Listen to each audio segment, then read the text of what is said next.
Nico, tu me conseilles quoi comme smartphone à 500 € maximum? C'est clairement la question que je reçois le plus souvent en DM depuis le début en fait. Comme le choix est vaste et que tout le monde ne recherche pas la même chose dans un smartphone, je vous ai fait une petite sélection de 5 modèles qui pour moi sont vraiment les plus intéressants aujourd'hui sur le marché. Attention, accrochez-vous, c'est parti.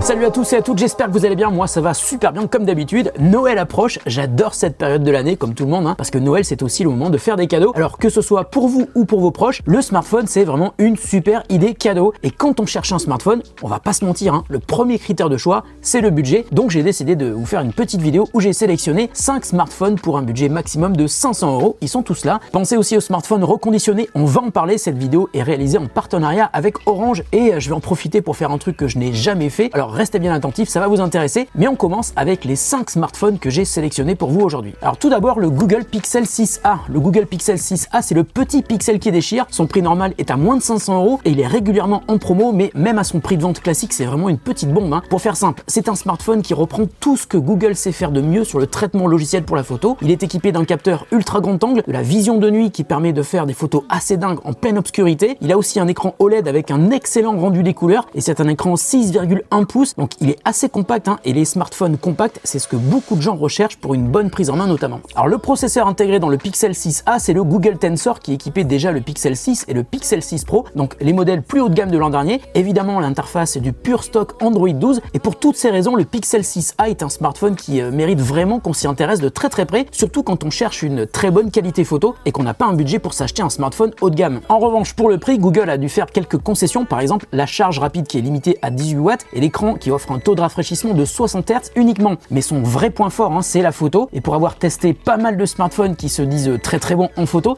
et surtout dans cette gamme de prix, je vous assure que vous ne pourrez pas trouver un autre smartphone qui soit capable de faire aussi bien que ce que propose le Google Pixel 6a à son prix. Je vous mets un lien vers le Pixel 6a en description et je vous assure que vous ne serez pas déçus. Alors chez Realme, la gamme est quand même assez large et sous la barre des 500 €, il y a un modèle qui mérite vraiment le détour, c'est le GT2 Neo. D'abord parce qu'il est super beau, mais aussi parce qu'il a de très gros points forts. Tout d'abord un écran AMOLED de 6,61 pouces qui offre un taux de rafraîchissement de 120 Hz, donc ça procure un vrai confort pour les yeux. Ensuite, il propose la charge super rapide à 65 watts et puis une autonomie qui est vraiment confortable. Il peut tenir facilement 2 jours sans être rechargé. À l'intérieur, il y a un processeur Snapdragon 870 qui est suffisant pour faire tourner confortablement tous les jeux, même les plus gourmands. Il tourne désormais sur Android 12 avec la surcouche maison Realme UI 3.0. Le Realme GT2 Neo a un aspect assez quali, on pourrait d'ailleurs croire qu'il serait vendu plus cher, mais là aussi le constructeur a fait quelques compromis et il y a un aspect sur lequel le GT2 Neo perd un petit peu de terrain face à ses concurrents, c'est sur la partie photo. En plein jour, le capteur principal permet de faire de chouettes photos, mais c'est beaucoup plus aléatoire sur les photos en basse lumière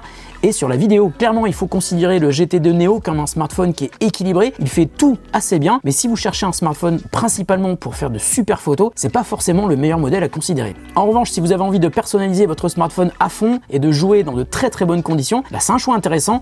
Encore une fois, je vous mets un lien en description vers le GT2 Neo de Realme. Alors le Edge 30 Neo, je vous en ai déjà parlé, c'est le modèle le plus abordable de la nouvelle famille Edge 30 sortie par Motorola en 2022. Ce que j'ai beaucoup aimé sur ce smartphone, c'est son aspect compact. L'écran de 6,2 pouces prend 95% de la face avant. Il y a juste un petit poinçon au centre. C'est aussi un écran POLED avec un taux de rafraîchissement de 120 Hz. Ça c'est top, je vous l'ai déjà dit. Le dos est en plastique, mais il est très agréable à prendre en main. Et je vous l'avais dit, il est aussi livré avec une coque rigide qui permet de garder son aspect très compact avec un accès direct au bouton du smartphone. Ça peut être un détail, mais je vous assure qu'au quotidien, c'est très agréable. Et puis comme sur tous les smartphones Motorola, un autre point fort, c'est la partie logicielle. Il tourne sous Android 12 avec une interface qui est très proche d'un Android stock, mais Motorola y a ajouté des petites fonctionnalités assez géniales. Je vous en ai parlé plein de fois, comme les motogestes, mais aussi Ready For qui permet de connecter son Edge 30 Neo à un écran pour le transformer en ordi. C'est assez génial. Alors malgré son positionnement entrée de gamme dans la famille des 3 smartphones Edge 30, le Neo a une partie photo qui est très satisfaisante avec un autofocus très efficace et un stabilisateur optique qui est aussi très pratique. Et en général, dans cette gamme de prix, c'est pas toujours le cas. Alors là où le Edge 30 Neo montre ses limites, c'est sur les performances. Le processeur, c'est un Snapdragon 695 5G. Donc pour une utilisation intensive au quotidien, vous risquez de ressentir un petit peu de ralentissement avec plein d'applis ouvertes. Et bien sûr, si vous faites tourner des jeux qui sont très gourmands,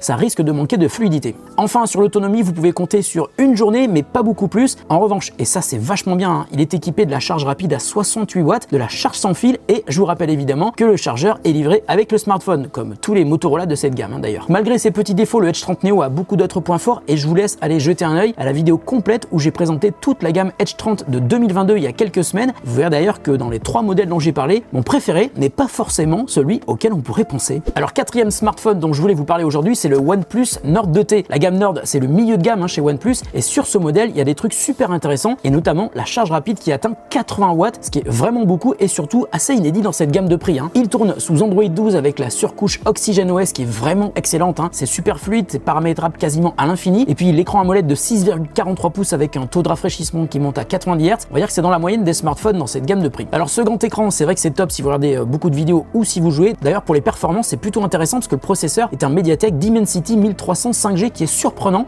Il est super à l'aise avec le jeu vidéo et pour la partie traitement des photos, on sent vraiment que le moteur est très réactif. Alors pour l'autonomie, vous pouvez compter sur une longue journée sans avoir besoin de le recharger, mais pas beaucoup plus, surtout si vous l'utilisez beaucoup. En revanche, je vous l'ai dit, la charge à 80 watts, c'est cool pour un smartphone vendu aux alentours de 400 €. Donc si vous avez envie d'être vraiment à l'aise avec tout ce que vous allez faire sur votre smartphone, photo, gaming, usage intensif, avec plein d'applis ouvertes en même temps, le OnePlus Nord 2T devrait vraiment vous plaire. Alors là, attention, je vais vous parler d'un smartphone qui m'a tapé dans l'œil, qui est vendu juste au-dessous de la barre des 500 €, parfois même un peu moins suivant les bons plans qui peuvent arriver sans prévenir, et qui est pourtant très récent et très bien équipé. Et c'est pour ces raisons que j'ai intégré le Honor 70 dans ce top 5. Alors le Honor 70, c'est un smartphone qui est dédié à la photo et la vidéo et qui est équipé du tout nouveau capteur Sony IMX800 de 54 mégapixels. Il tourne sous Android 12 avec la surcouche Magic UI 6 et il intègre les services Google au complet. Le processeur, c'est un Snapdragon 778 plus 5G et il possède aussi un superbe écran AMOLED avec un taux de rafraîchissement de 120 Hz, donc génial pour un confort visuel au quotidien. Mais il y a aussi d'autres innovations assez intéressantes sur ce smartphone. Tout d'abord, la charge super rapide à 66 watts et le fameux mode Solo Cut qui vous permet de ne pas avoir à choisir entre le format vertical ou horizontal lorsque vous souhaitez filmer une vidéo parce qu'il est capable de faire les deux en même temps. Et sur la partie verticale, vous pouvez même faire du tracking sur la personne que vous avez choisie en la sélectionnant avec votre doigt sur l'écran. J'ai sorti un test complet de ce smartphone il y a quelques semaines, je vous mets le lien en description. Je vous conseille vraiment d'aller jeter un œil à cette vidéo après avoir regardé celle-ci bien sûr, parce qu'il vaut le détour.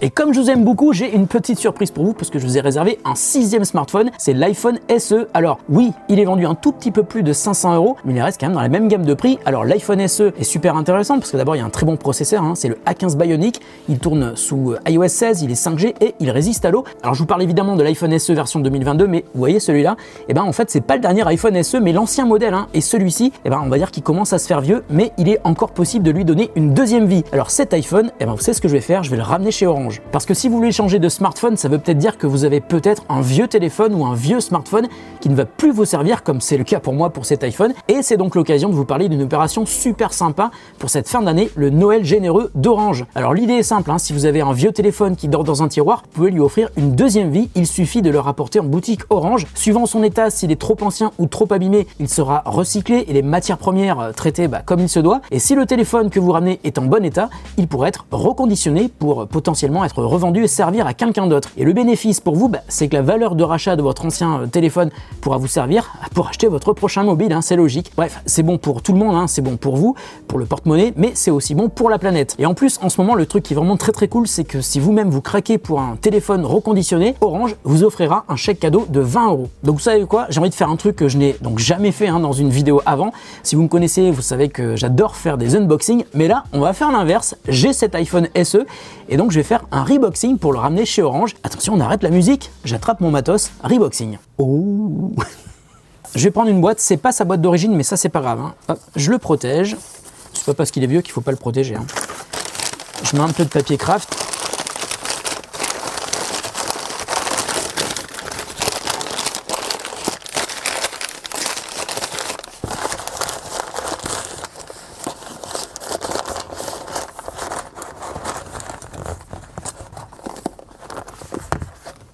Presque fini.